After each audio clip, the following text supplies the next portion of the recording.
On Top Investment Group. This is my beautiful wife. I'm Jessica with On Top Investment Group. Alright, so today we're going to talk about being a landlord, renting your property versus being a real estate investor that only flips. We do both. We like both. Why you say we like to flip because of that lump sum of money, of course. No.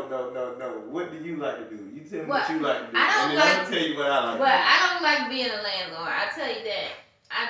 I don't like it, and it's like when it comes to rent, it's different types of renting you can do. You can do the single family rent, or you can rent out the rooms, and we did both. And I don't like neither one of them.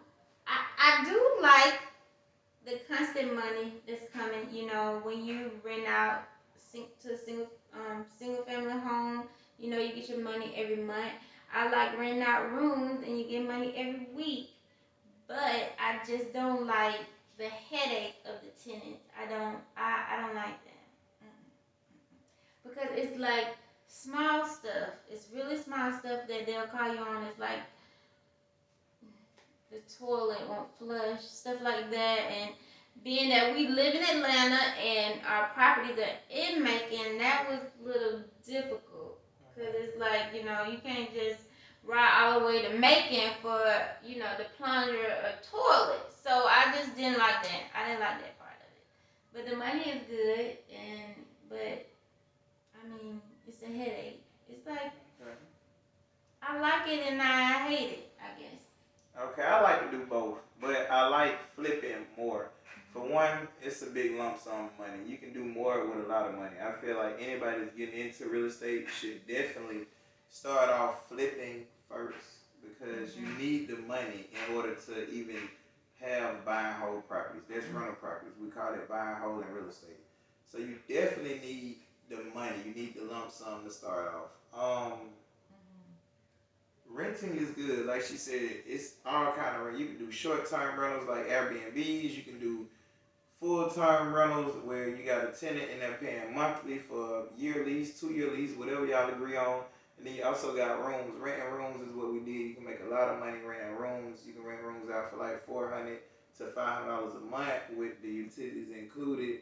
You got 4 or 5 rooms in the house. You do the math. That's good money off one property. But it's the biggest headache. Yeah, it is the biggest headache. Renting rooms is the biggest headache. If you manage your own properties, period, it would be a headache. I also encourage people to manage their own properties, so that way they can know what's going on with their properties when they first start. Your first 6 months to renting a property is probably when you're gonna have most of the problems because yeah, you got the new roof, you got the new plumbing, you got to do this, you got to do that, but it's just look, people find shit to break, period.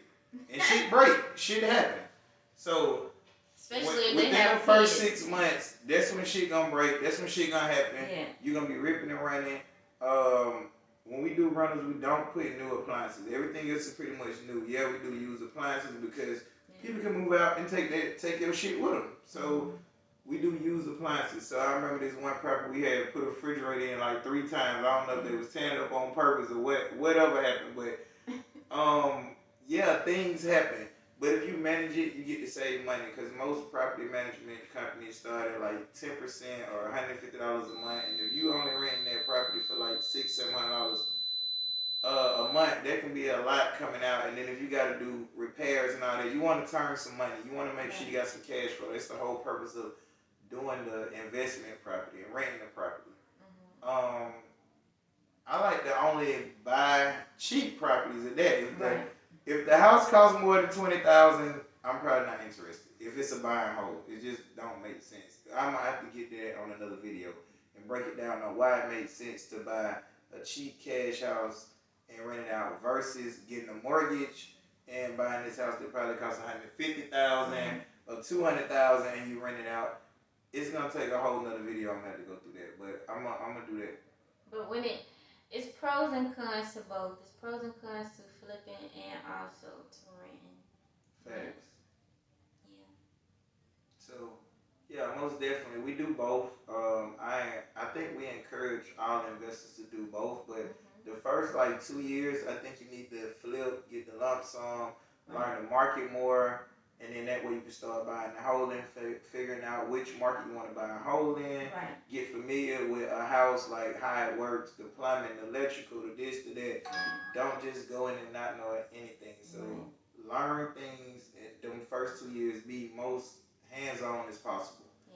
Yeah. And we saying flip first because if you start off renting and you really don't have that much money, you just barely just had enough to just get the house and get it up and going. I mean, things happen, and they're gonna be calling you, and you can't fix stuff. Then you're gonna be calling us to buy your house because you're gonna be like, I can't be no landlord no more. This ain't working. Right, like we're gonna end up buying the house. I can't afford to be a landlord, so that's why if you flip a little bit and then you can, stash that little money away to be able to fix any kind of repairs, and then when you get the house up and going, you make sure the plumbing is good, you make sure electrical is good, you make sure the refrigerator is good. You know what I'm saying? Make sure everything is good so you won't have those type of problems. Yeah, and also I think you'll know when you're ready to be a landlord while you're flipping. The way to tell if you can buy 3 houses at one time, then you're pretty much ready because you can flip 2 and keep 1. Right. If you can only afford to probably buy 1 house, or maybe if you can do 2, but I prefer if you can buy 3 houses at once, then you're pretty much ready to become a landlord. Yeah. So that's it. Till next time. Okay.